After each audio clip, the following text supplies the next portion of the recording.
अस्सलामु अलैकुम वरहमतुल्लाहि वबरकातुहू।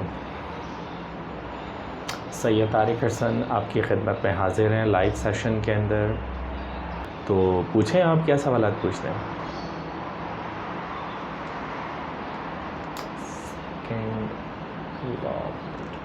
ओके, नाउ पहला क्वेश्चन आपकी तरफ से आया है सेकंड लॉ ऑफ मोशन। तो मेरे प्यारे प्यारे बच्चों, सेकंड लॉ ऑफ मोशन बहुत ही आसान है।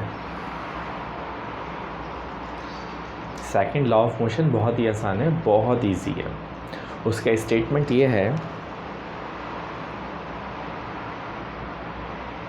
If we applied any force on any object, if we applied any force on any object, it produces an acceleration.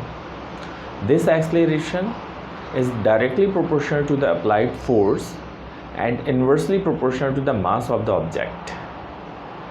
So हमें यहाँ पर इसके दो जुज़ हैं। हमें यहाँ पर समझना ये है कि फ़ोर्स क्या है, एक्सेलरेशन क्या है, मास क्या है। मास किसी भी जो ऑब्जेक्ट होगा उसकी वैल्यू को, उसके मैटर को मास बोलेंगे। फोर्स, जो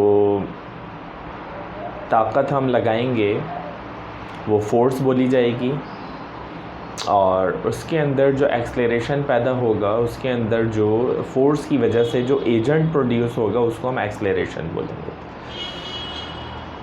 तो इसके दो जो क्या है, acceleration directly proportional to the force when mass is kept constant. जबकि मास को अगर कांस्टेंट रखा जाएगा तो जितनी ज़्यादा फोर्स लगाएंगे उतनी ज़्यादा एक्सेलरेशन प्रोड्यूस होगी। मिसाल के तौर पर अगर दो 500 ग्राम के ऑब्जेक्ट हैं, 500 ग्राम्स के दो ऑब्जेक्ट हैं, मास कांस्टेंट हो गया। एक ऑब्जेक्ट पे अगर हम फोर्स लगाते हैं 2 न्यूटन की और दूसरे ऑब्जेक्ट पे हम फोर्स लगाते हैं 5 न्यूटन की, तो ज़्यादा एक्सेलरेशन किस में पैदा हो जाएगी? 5 न्यूटन वाले ऑब्जेक्ट में। तो जैसा कि स्टेटमेंट में है, क्या है, acceleration is directly proportional to the force. तो फोर्स जिसकी ज़्यादा होगी उसमें एक्सेलरेशन भी ज़्यादा होगी when mass is kept constant. और दूसरी तरफ एक्सेलरेशन इन्वर्सली प्रोपोर्शनल है मास के, जबकि फोर्स इज केप्ट कांस्टेंट। अब फोर्स को कांस्टेंट रखना है। फोर्स को कांस्टेंट का मतलब ये है कि एक ऑब्जेक्ट अगर हमने लिया, उसके अंदर भी 5 न्यूटन फोर्स अप्लाई कर रहे हैं और दूसरे ऑब्जेक्ट में भी 5 न्यूटन फोर्स अप्लाई कर रहे हैं, लेकिन पहला जो ऑब्जेक्ट है उसका मास है 500 ग्राम्स और जो दूसरा ऑब्जेक्ट है उसका मास है 800 ग्राम्स। तो क्या कहते हैं आप लोग, किसके अंदर ज़्यादा एक्सेलरेशन प्रोड्यूस होगी, 500 ग्राम के अंदर या 800 ग्राम्स के अंदर? ऑब्वियसली 500 ग्राम्स के अंदर। तो हमने देखा कि मास अगर कम हुआ तो एक्सेलरेशन ज़्यादा हो गई। मास अगर ज़्यादा हुआ, जैसे कि 800 ग्राम मास ज़्यादा है एज़ कम्पेयर टू 500 ग्राम, तो उसकी एक्सेलरेशन कम हो गई। When force is kept constant, force दोनों ऑब्जेक्ट के अंदर 5-5 न्यूटन थी। तो यह है हमारे पास न्यूटन का सेकंड लॉ ऑफ मोशन। इसकी मैथमेटिकल डेरिवेशन है जो कि आप लोगों को मैं लिखकर दिखा देता हूँ। Acceleration directly proportional to force, इसको इक्वेशन 1 का नाम दीजिए। Acceleration inversely proportional to mass, इसको इक्वेशन 2 का नाम दीजिए, और दोनों इक्वेशन को कंबाइन कर लीजिए। तो acceleration is proportional to F multiply by 1/m। m divide कर रहा है, पहले प्रोपोर्शनल को इक्वल्स टू में लेकर आइए। राइट हैंड साइड पर एक कांस्टेंट वैल्यू आएगी। वो कांस्टेंट आप k को निशान रख सकते हैं, k को भी रख सकते हैं, और उस k की वैल्यू यहाँ पर 1 रखिएगा। तो m डिवाइड उधर जाकर हो जाएगा मल्टीप्लाई, f1 ज़ा f equals to ma, f equals to ma।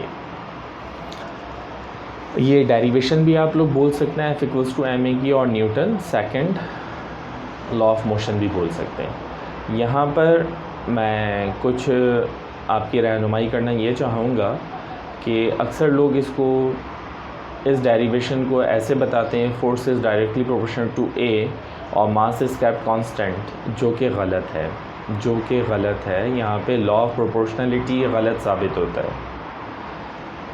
Law of proportionality के ऊपर मेरी एक वीडियो है, वो आप लोग देख लीजिएगा। आपको समझ आ जाएगा कि प्रोपोर्शनलिटी मैंने उसमें F=ma की भी मिसाल दी हुई है और ओम्स लॉ की भी मिसाल दी हुई है, तो उससे आपको ये बहुत डिटेल में समझ आ जाएगा लॉ ऑफ प्रोपोर्शनलिटी होता क्या है। और next question. Thank you.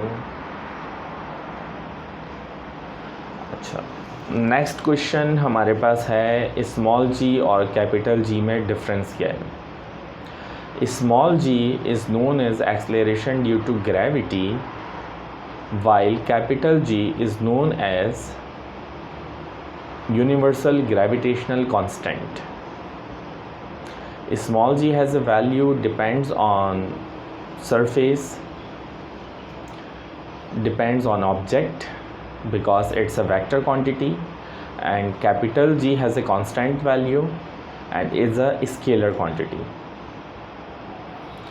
Small g, the value of small g is 9.8 meter per second square at surface of earth above sea level, and the value of capital G is 6.673 into 10 to the power minus 11 Newton meter square per kg square.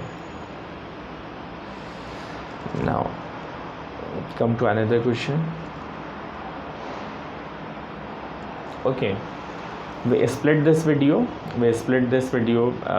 in this segment, और हम दूसरे सवाल दूसरी video के अंदर आपको दिखाते हैं। तो मेरे प्यारे बच्चों, मेरे मुल्क के होनहार बच्चों, मिलियनेरों, अस्सलामु अलैकुम वरहमतुल्लाहि वबरकातुहू।